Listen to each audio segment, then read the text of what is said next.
बड़ी खबर, रूस के जंगी बेड़े ने हमला किया है यूक्रेन की लैंड फोर्सेस के पास और उनकी कोस्टल बैटरी के ऊपर, यानी उनकी सीमा, जो तटीय सीमा है, उस तटीय सीमा की सुरक्षा के लिए जो फोर्स लगी थी उस पर उन्होंने हमला किया है। इससे पहले एक ऑडियो कॉन्वर्सेशन जारी किया है यूक्रेन की तरफ से, जिसमें कहा गया है कि रूस की नौसेना ने आत्मसमर्पण करने को कहा यूक्रेन की इन फौजों को। एक बार नहीं, दो बार नहीं, 3 बार उनको कहा, बार बार कहा, लेकिन उन्होंने समर्पण नहीं किया।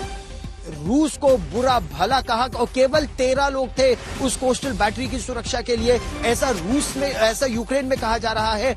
और उस आइलैंड पर, उस टापू पर जहां केवल ये 13 सुरक्षाकर्मी थे, उन पर फायरिंग की गई और उस स्नेक आइलैंड पर अब कब्जा कर लिया है रूस ने। जनरल राकेश शर्मा, ये रेजिस्टेंस तो है, लेकिन रेजिस्टेंस के साथ साथ the man behind the gun वो स्ट्रांग है, लेकिन जब गन ही नहीं है तो कैसे रक्षा करेंगे? क्या ये आकलन लगाया जा सकता है इस समय रूस जैसी महाशक्ति के सामने नहीं टिक पा रहा है यूक्रेन? गौरव, जनरल शर्मा नहीं है, मैं जनरल बिशंबर बोल रहा हूं और मैं आपके सवाल का जवाब देने की कोशिश करूंगा। जी जलदयाल, देखिए, ऐसे है कि ये एक बड़ा, आप रशियन टैक्टिक्स समझिए सेकेंड वर्ल्ड वॉर से।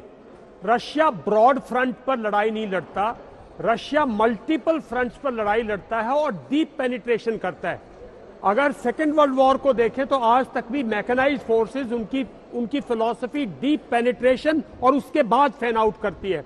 तो कहीं हम ये सोचें कि इसको यूक्रेन जो है उनको ड्रॉ कर रहा है, ये हमारी गलत धारणा होगी। रशिया की पुरानी टैक्टिक्स है मैकेनाइज्ड फोर्सेस की, डीप पेनिट्रेशन और उसके बाद फैन आउट करेंगे और वाइप आउट करते जाएंगे जो आइसोलेटेड पॉकेट्स होंगी। तो पहली बात तो ये बहुत क्लियर होनी चाहिए कि जितने भी थ्रस्ट लाइंस हैं, नॉर्थ में 3 थ्रस्ट लाइंस बहुत क्लियरली दिख रही है। एक बेलोरसिया से, गोम से, जो चर्नोबल के वेस्ट से, एक वाया चर्नोबल के थ्रू और एक चरनीर के थ्रू, एक सूमी के थ्रू। ये 3-4 थ्रस्ट लाइन जो है ये सारी यूक्रेन पे कन्वर्ज करेंगी। ईस्ट की थ्रस्ट लाइन कितनी प्रोग्रेस करेंगी वो अभी डिपेंड करता है खार्किव कितना जल्दी गिरता है, साउथ से डिपेंड करता है मारियोपोल और ओडेसा कितना जल्दी गिरता है। तो ये जो पूरी स्ट्रैटेजी है डीप पेनिट्रेशन, उससे क्या है, जो पॉपुलेशन आइसोलेट हो जाती है वो घबरा जाती है, वो सरेंडर कर देती है, वो डेजोलेट होकर अपने घरों में छुप जाती है और पॉलिटिकल प्रेशर बढ़ता है। रशियन की टैक्टिक्स सिर्फ इतनी है कि पॉपुलेशन को भी इतना हार्म करो कि पॉलिटिकल प्रेशर पॉलिटिकल लीडरशिप पे जाए, ताकि लीडरशिप क्रम्बल करे या लीडरशिप कीव छोड़ के लवीव चली जाए, लोटेस चली जाए या कहीं बाहर चली जाए। तो इस स्ट्रैटेजी में जो ये छोटे आइलैंड्स हैं, इन पे ये साइकोलॉजिकल वॉरफेयर है, मैं समझता हूं ये स्टेपिंग स्टोन्स हैं। लेकिन अगले 4-5 दिन मेरा मानना यह है कि काफी हद तक यूक्रेनियन पॉलिटिकल लीडरशिप क्रम्बल करेगी, क्योंकि थ्रस्ट चारों तरफ से है, उनके पास कंप्लीट यही लक्ष्य है और उनके स्पेशलाइज्ड फोर्सेस, गौरव, जो स्पिनाच से रशिया के, वो वेल नोन है। इनका मैंने सेंटर देखा है, इनकी मैंने ट्रेनिंग देखी है, इनकी यूनिट्स देखी है, उनकी जो बीएमडीज हैं, जैसे अपनी बीएमपी ग्राउंड पे चलती है, उनकी बीएमडी जो है, अगर एनाटोन का जो एयरपोर्ट की बात कर रहे हैं, अगर उस पर कल रात को कुछ लैंडिंग की है तो वो सारे डिस्ट्रॉय नहीं हो सकते, मेल्ट करेंगे। और जैसे जनरल कुलकर्णी कह रहे थे, वहां पे इनके पॉकेट्स हैं जहां पे ये लोग शेल्टर लेंगे। और आज रात को आप देखेंगे कीव के चारों तरफ जो सबर्ब्स हैं, उनमें कुछ ना कुछ हलचल होगी।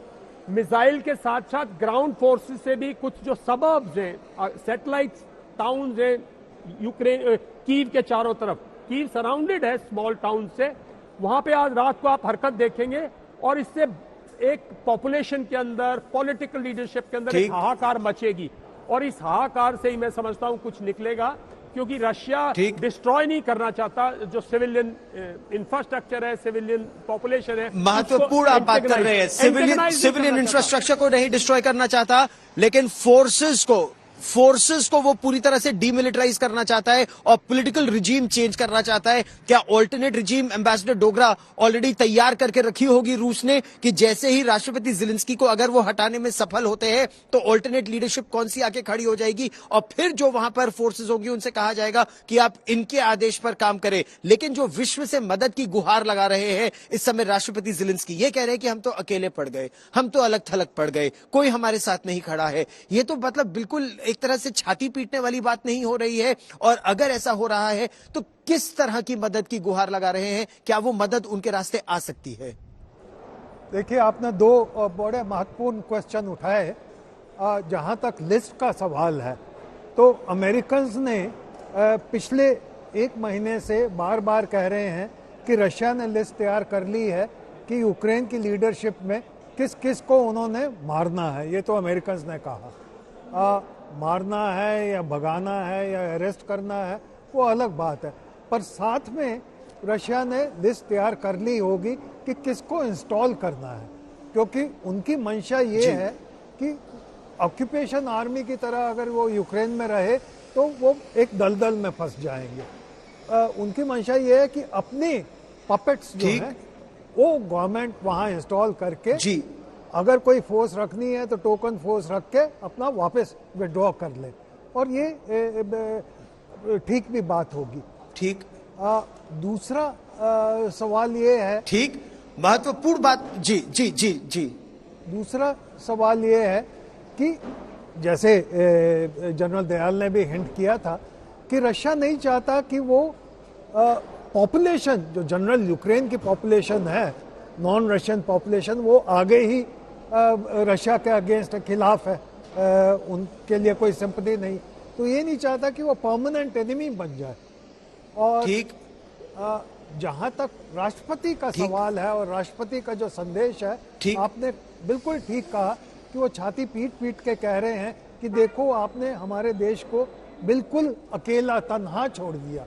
आप तो अमेरिका वाशिंगटन में बैठे हुए हैं, वहां से स्टेटमेंट मदद मांग रहे हैं। हाँ, और ये दुनिया के लिए भी मैसेज है कि भाई अमेरिका की अब ऐसी स्थिति हो गई है कि पहले जो था वो पूरी दुनिया का एक चौकीदार था। महत्वपूर्ण बात आप कर रहे हैं इस समय कि पूरी दुनिया मदद मांग रहे हैं वो पूरी दुनिया से, लेकिन कोई सांकेतिक मदद के अलावा सामने नहीं आ रहा है। इस समय हमारी इस खास पेशकश में इतना ही।